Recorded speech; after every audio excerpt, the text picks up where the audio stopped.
I don't even know where to really start with this one. I have to be at work in 8.5 hours. And the dread and the panic is definitely setting in. I am doing everything in my power right now to prevent a panic attack.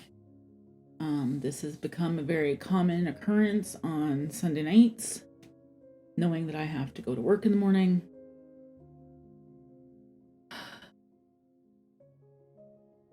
So let's see if I can just talk for a bit and maybe talk my way out of it.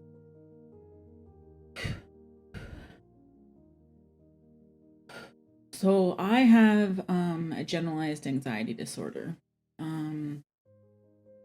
I've been tested for ADHD and for autism, and it's negative on those, but I do obviously have overlapping symptoms, right? Because, they're similar. And naturally, the internet says that I am ADHD and autistic, even though I'm not. That's just the nature of social media right now, and everybody self-diagnoses. But anyways, I got diagnosed with generalized anxiety disorder when shortly after Clerk and I got married. So there was an event that happened. I would have had this my whole life, by the way. It stems from early childhood trauma. One day I'll go through, my whole backstory or whatever. Also, I'm in my pajamas, so this is the appearance you get. Where was I? Okay, so there's an event that happened shortly after Clerk and I got married where, so he was type 1 diabetic. So type 1 means that your pancreas doesn't work to create insulin at all, or very little, not enough anyway. And basically it's not lifestyle or diet related. It's like actually your pancreas doesn't work. So he's insulin dependent diabetic, and he at the time was not testing his blood and was not looking after his diet, and basically didn't do shit about his diabetes because he was young. And just like weight, that will eventually catch up with you. But one night I was awoken by Clerk having a seizure in the bed next to me. And I had to call 911. I flipped him on his side, called 911. By the time, of course, 911 got there, he was extremely angry with me for what he considered needlessly calling 911 when all he needed was like a juice box. He was having a seizure, an actual seizure in the bed next to me. Woke me up because he was jerking. And it wasn't like a dream, or like, how you toss and turn when you sleep in the same bed as somebody. You kind of get used to their movements. It was very regulated and very much like on beat, and like it was a seizure.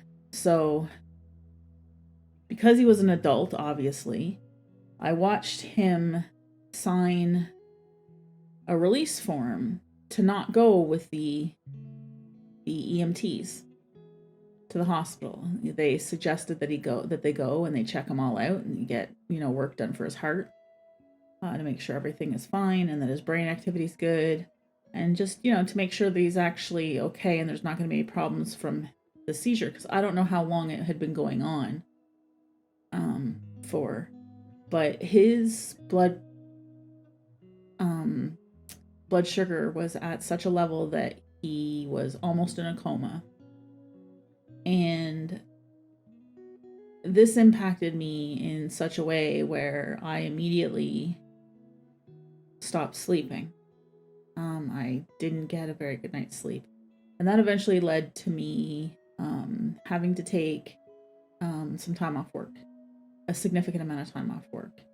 And so my diagnosis came as a result of me being off work for long term. When you go to long-term disability, insurance companies will do everything in their power to make sure that you get back to work. So yeah, they flipped the bill for some very expensive tests to be done. So I'm fortunate to know that I have generalized anxiety disorder with a splash of some post-traumatic stress disorder from when I was young, some trauma. But the anxiety disorder is the thing that impacts me on a day-to-day basis. I had to do a lot of therapy for to learn mindfulness. I guess it's cognitive behavior therapy is really what worked for me. I learned a lot of mindfulness, and just, I guess, how to cope with the anxiety. And so, yeah. Just to preface this, I am in Canada, and there was no financial reason why he couldn't have gone to the hospital. Everything was free. No cost to us out of pocket at all. He could have went and had all of the necessary tests done. He chose not to. And looking back, I see how incredibly selfish that was for him to not care enough about his own health, that in a way he didn't care about me. And have since then internalized that event. But anyways, I bring it up because that's when I got diagnosed, was shortly after that. We'd only been married maybe a year, so technically kind of newlyweds in a way. I guess not technically. I don't know. I don't know the range for newlyweds. Anyway. He's still diabetic, obviously, but he does take care of his blood sugar and whatnot now. He's very much responsible where that's concerned now, which is good. It's good for him. And eventually I was able to sleep again, but it took a lot of work. And so now I have issues with flare-ups of anxiety, where I'll have massive amounts of anxiety. It kind of spikes. And lately, it's been Sunday nights before bed. I don't sleep very good because I'm only considering and thinking about work. Well, why? Why? What's so bad about your work that you have to worry about it? Well, let me tell you. So, I work at a company that distributes pharmaceuticals. I've worked in tandem with the drug industry for all of my second career. So I had gone back to school to learn programming. So about 20 years. And that's actually where I met Clerk, was in school. So about 20 years ago, I switched careers and took computer programmer analyst, 3-year whatever program thing. Anyway, so I don't have a degree. I have a college diploma, which apparently makes a big deal to Americans. But, well, no, I don't know. Is it? No, it's here in Canada. I guess it makes a deal. Early on, it matters when you're first starting out. It's not a university degree. It's a college diploma, but it's a 3-year college diploma with an entire year of an internship that happens. Anyway, in programming here, at least in Ontario, it doesn't matter. It's better to actually have hands-on experience than to have all school with no internship. So in a lot of cases for actual coding, they'll take somebody with college over somebody with university, but they all say they want university. Anyway, we'll get off of that. So I've been working in tandem to the drug companies for 20 years, right? 2 decades. I could do a whole thing about the evils of the drug companies while I take their money. Maybe I'll do that another time, but now's not the time. So I have been with the company that I'm working for now going on 11 years. It'll be 11 years in March. And honestly, that's probably way too long. I've had a number of roles within the organization, most of it centered around systems analyst or business systems analyst work. That's where I spent the most amount of my time. And the other side was around reporting and business intelligence. I'm very good with SQL. I know all of the different flavors of SQL, like PLSQL and TSQL, and all of the different databases Databases are one of those things that kind of make sense to me in my brain, just kind of intuitively how data joins together and how they talk together. I'm good at query tuning. You get good at that kind of stuff if you do it every day for 20 years. Not necessarily as the primary portion of your role, but a big chunk of it. The part that I like the best about my job, though, and that I'm actually good at, according to my 360 review, my peer reviews, as well as in my own mind, I'm better at implementing solutions or coming up with solutions. So, as my systems analyst role, what my duties were is to gather requirements from business on software upgrades for basically custom programming. We do a lot of custom programming for our customers. Our business is very complex, overly complex in a lot of cases, but that's what the drug market is, overly complex. There's a lot of legislation in Canada that you have to deal with, provincial legislation, federal legislation.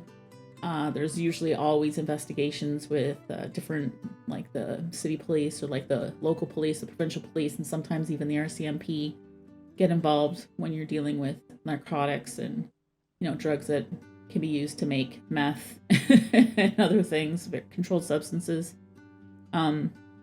So it can be very complex, and the rules and whatnot governing it are complex. Therefore, your software solutions have to be complex. I'm good at taking what business wants and translating it into technical requirements and proposing, or I guess mediating, solutions for upgrades to our ERP system that will allow business to continue doing the work that they do. And, I've eliminated a few jobs along the way in my career. I've definitely reduced a lot of workload and automated a lot of manual processes. Some of my software upgrades create, hundreds of thousands of dollars every month ongoing. There's one piece of software alone that I designed that creates $220,000 worth of money each month. I'm not going to say that that's profit, it's revenue, but it's definitely, it's money. So some of them are very, very lucrative for our business. And then, so I've been doing all this and everything's fine. I have problems at work sometimes where I'm too honest. I kind of have this issue where when people put my feet to the fire, I don't have the ability to really lie very well. So I'll just tell the truth. And people don't want to hear the truth. They don't want to hear that something's going to be very complicated and it's going to take a long time to do, or that it's going to cost a lot of money. They only want to hear yes. And that comes from the highest level of our organization. The VPs of my company very frequently work to shelter the CEO from information that he doesn't want to hear, basically.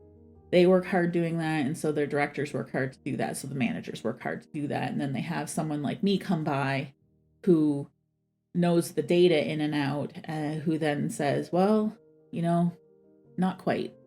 And they don't like that. So as a result of that, I have been denied numerous times promotion. For somebody who has 10 and or 20 years, depending on which, if you're looking at business intelligence or if you're looking at my systems analyst work, I've never been given a senior title. They won't allow me to mentor or lead other employees, although I am responsible for training all of them, including my managers. But I'm never allowed to do that because they're too afraid I'll infect them with the no word instead of the yes word. I have fundamental problems with people who do nothing but say yes when it's like next to impossible, or it's going to cost a huge amount of money, and we end up with software that's been installed from third-party solutions that you spend a couple $1,000,000 on to get them implemented, and they're not going to work. And I knew they weren't going to work, and I said they weren't going to work from the beginning, and we have a few of those. And there's a saying around with a few of my colleagues where it's like, well, Jen was right, because I usually sit down and assess a situation and I make notes and I keep the notes, and then I pull the notes out when we're having little casual conversations. I'm like, oh yeah, look at this, I predicted this in 2015 August 27th, as just an example. And we just kind of make a joke about it. But my inability to lie and my inability, or it's almost like a compulsion to be accurate with projections and estimations and costing really works against me. So there's not really been a good career path for me. Now, if I'm sitting in a systems analyst role, which touches on business systems analyst quite a bit, given the nature of our organization, the next step for me would be IT manager. And I would like to eventually learn how to, manage a team of developers. And so anyways, in February of 2023, review time came in. I got a very good review from my boss. It's incredible, actually. It's one of the best ones I've gotten. He sang my praises so much, and my 360 reviews from my coworkers came back just incredible, singing my praises to a point where I get misty-eyed if I read it, because it seems a little surreal. But in February of 2023, they fired Clerk. So Clerk used to work there too. He at the time worked on the business intelligence team, doing making reports in reporting services, so SSRS. It's the Microsoft stack. Microsoft BI stack is what we work in, which sucks, by the way, FYI. I'd much prefer to work with Oracle. It's just better. Or even DB2. Actually, DB2 is way better than SQL Server. SQL Server sucks. I actually consider SQL Server one of the lesser of the databases. MySQL is a little bit below it, but it's owned by Oracle now. But it's their lighter version. Anyway, I could talk databases probably enough that people will be bored and fall asleep. And in fact, that happened when I interviewed at this company that I work for now. My interview, the guy asked me some questions about databases, and then he asked me, and I gave him a very top level, non-technical, a business directed sort of answer, right? So that he could understand it for a layman. And he asked me a probing question that, he wanted me to go a little deeper, and then he fell asleep during my explanation. And there was a point where I literally was just sitting there waiting for him to wake up. I just stopped talking. He just pretended nothing happened and carried on. Eventually the man retired. He was old. It was after lunch. It was warm in the room, Anyway, whatever. I should have, in hindsight, I should have taken that as my biggest clue and not ever taken this job. I make about $20,000 under market. At least I did. And for my experience, I'm definitely making way less than I should throughout this entire process. And including now, I'm still below where I should be. Anyway, in February, they fired Clerk. They didn't have cause. So what they said was that they were eliminating his position. And I was in my room at the time. We were living together when it happened. And I heard the call. I heard it. I heard the whole thing. And immediately after that happens, my cell phone starts to ring because my manager and my director, my manager didn't know about it, but my director did. It was my director's decision, as a matter of fact, and I had worked very closely with him. And he called to do some damage control, but I was a little bit in shock. I ended up taking the rest of the week off, just to try and process everything. And about 3 weeks later, I was told that I needed to come into the office. We've been on work from home since the beginning of COVID. So 3 years at that point. I was told I had to go in and that I would be given a opportunity, would be presented to me by Michael, who was the manager of the BI team at the time. And I had sat there and I had said, please don't make me report to him. And on all of my performance reviews for the past 4 or 5 years, I had said that I didn't want to work in the BI team anymore. I have always done a little bit of covering for them. I was the person that promoted all their code and reviewed all of their store procedures and whatnot, and kind of gate kept their production environment. I was also the person that had to onboard all the new people and answer any of high level questions, and then any of the work that they couldn't do that was maybe too difficult or challenging or had a big dollar value attached to it came to me. So I was basically half my time on the BI team, and it frustrated my manager, it frustrated me. So sure enough, 3 weeks later, I go in and they present to me a business intelligence engineer role, which was clerk's job with a different title. It was word for word clerk's job with a different title, and I knew that.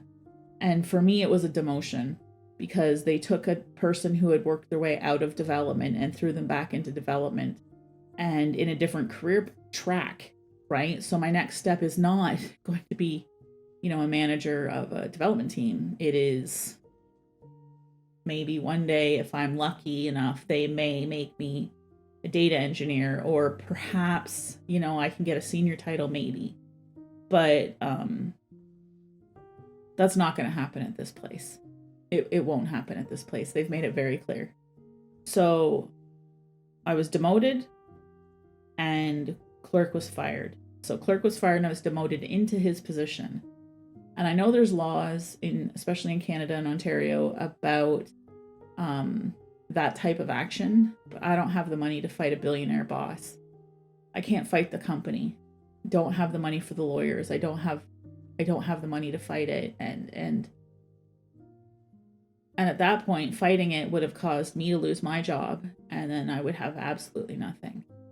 So I knew I couldn't support two people on the one salary, so I absolutely knew it was time for me to move. It was kind of good in that way that it was forcing me to move, but then there's this issue, what do we do about the work, right? And yes, we're work from home, but they've had a lot of rumors about us trying to return, and they actually tried to make us return in the end of 2020. They'd sent an email out that said, from HR, that said everybody was to be returning in February, but then we had another COVID outbreak. So they just kept people at home. And there was a lot of backlash from people, and a bunch of people quit. But there's been a lot of rumors since then. And there are rumors again that we're going to be coming back. But this time it's different. This time it is, like, I have heard from my direct manager that we will be coming back to the office. Now, so in September when I was in office, I have to go in once a month. So I was in office in September. Oh, here's the other kicker. So after I was demoted, the BI manager quit. The director who did that demotion thing moved to a different department. So I have a new manager and I have a new director. So trying to build relationships with people is another thing. So I was in the office in September and I talked to my director about the predicament I was in, that I had signed a lease in Belleville. I wasn't able to continue to live in Toronto. I couldn't afford to live there. I couldn't afford to get a new place. I couldn't afford to stay in the current place with one salary. So I had to leave. And I looked for some places that were close by, but rents in Toronto are absolutely insane. And I know that all of North America is having like this housing crisis problem happening right now. We have people in this country that are working full-time jobs for double or triple minimum wage, and they cannot afford both housing and food at the same time. We have people that work full-time professional careers who are living in their cars, and winter's happening right now. And so that's really scary to think that, you may have to sleep in your car and then go and work at your programming job. And that's the reality that I'm facing right now. So my manager on Friday told me that there's talk that we're going to be coming back in. Wednesday this week, there's an all-hands meeting for managers only that's going to be taking place. I expect December 1st communication to be sending out. I expect December 1st for communication to be sent out that says we're all to come back in the new year. I would imagine they'll give us maybe 2 months notice, maybe only one. But I think that we'll be back in office by February. Now, in September, I talked to my director and I told him that I had to move because they had fired clerk and that I didn't have two incomes anymore and couldn't afford rent, which is 100% true. And so he gave me an exception. So he said, you can continue to work from home. until your lease is up, and we'll reassess at that time. So that would put me in October of 2024. But how my boss worded it to me, and she doesn't have the greatest communication skills, but how she worded it to me was that exception's not going to be made anymore. Well, big deal, right? You're a professional, you have a service contract or an employment contract, and I do. And it does say that if they fire me without cause, or if they just want to downsize me or whatever, that I do get a significant package, severance package. However, if they fire me with cause, I get nothing. And that includes unemployment insurance. So how the laws work in Ontario currently is if they decide that they want to bring everybody back into the office and I don't go, they will consider my position abandoned and they can fire me with cause. So if they fire me with cause, I do not get a severance package and I do not get unemployment insurance. So if I don't get unemployment insurance, I don't qualify for any kind of assistance at all. Not even the insurance on my credit cards will kick in if I don't have unemployment insurance. So that would mean that I would have to very promptly file for bankruptcy.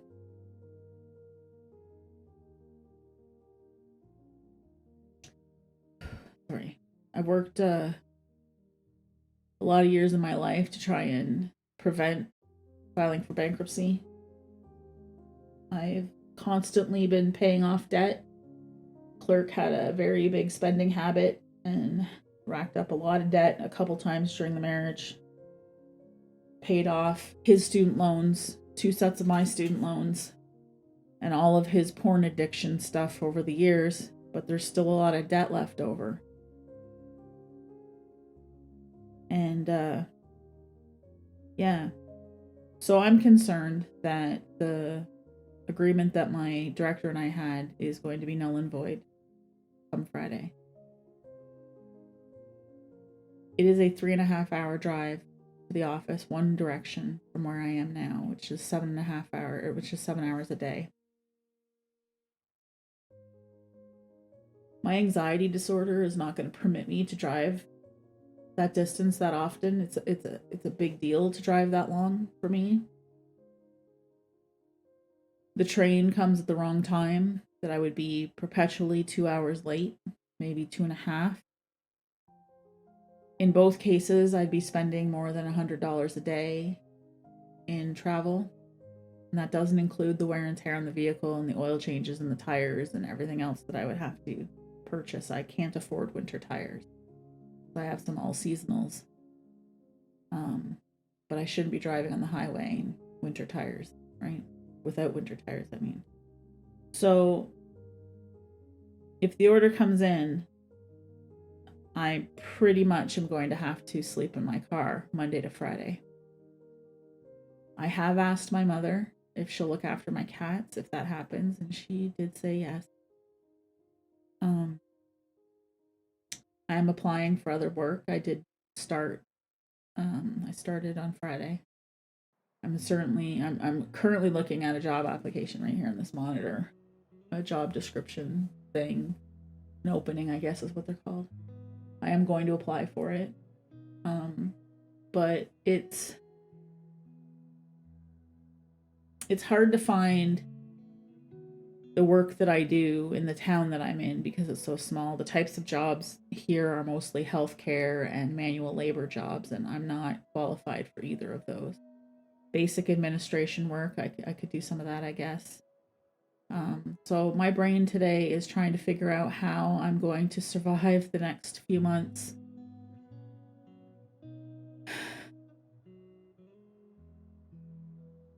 Do I have to pick up, do I have to quit this job and then pick up 3 or 4 full-time minimum wage jobs to make ends meet? Is that even possible to do? I won't have time for sleep, even if that's the case. Or do I continue at this job and sleep in my car until they realize that I'm sleeping in the car on company property and kick me off company property, and then I have to deal with the whole will I get towed for overnight parking somewhere?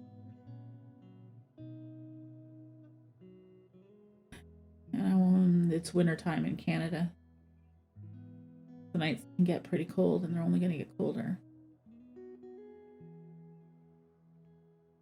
So that's the reality of the situation for me.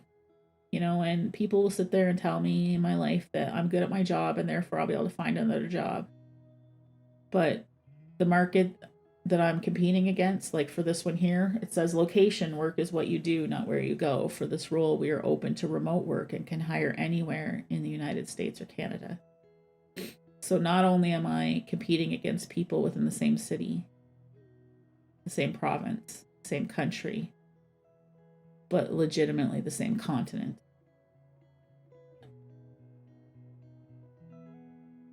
I'm just a 48-year-old overweight white woman who works in IT.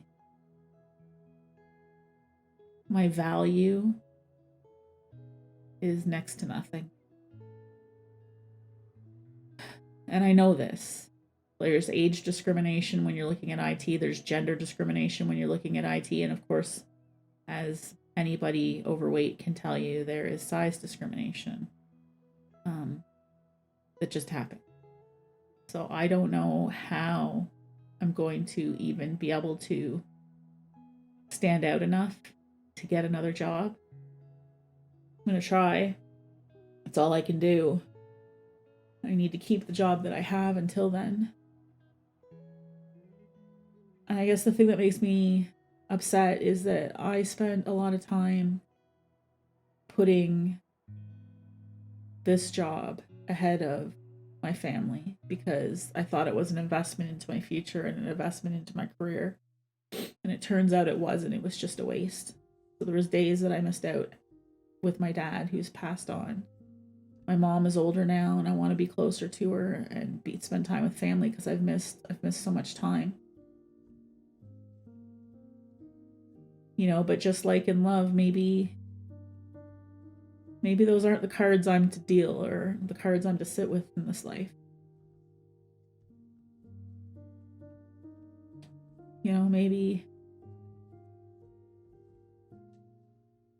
Maybe I'm supposed to just struggle. I'd hoped that I could get through this move and get through the transition into being alone and work on myself and come to a better place before I had to deal with anything with work. But it seems like that's not the case. So now my very existence as a housed individual is at risk. And so I have to make, once again, work the priority.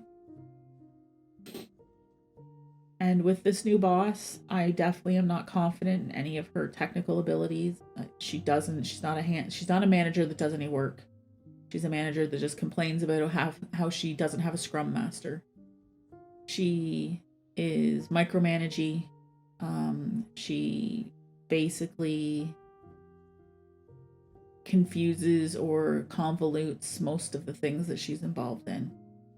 She's difficult to work around. And she doesn't understand the business and doesn't seem to be wanting to understand the business. Her deadlines are obtuse. So I have deadlines this week that I can't possibly meet. I probably should have worked today. But then work for a company that doesn't care about me at all. Like, doesn't care if I have a house to live in. Like, an apartment, sorry. Like, they don't care.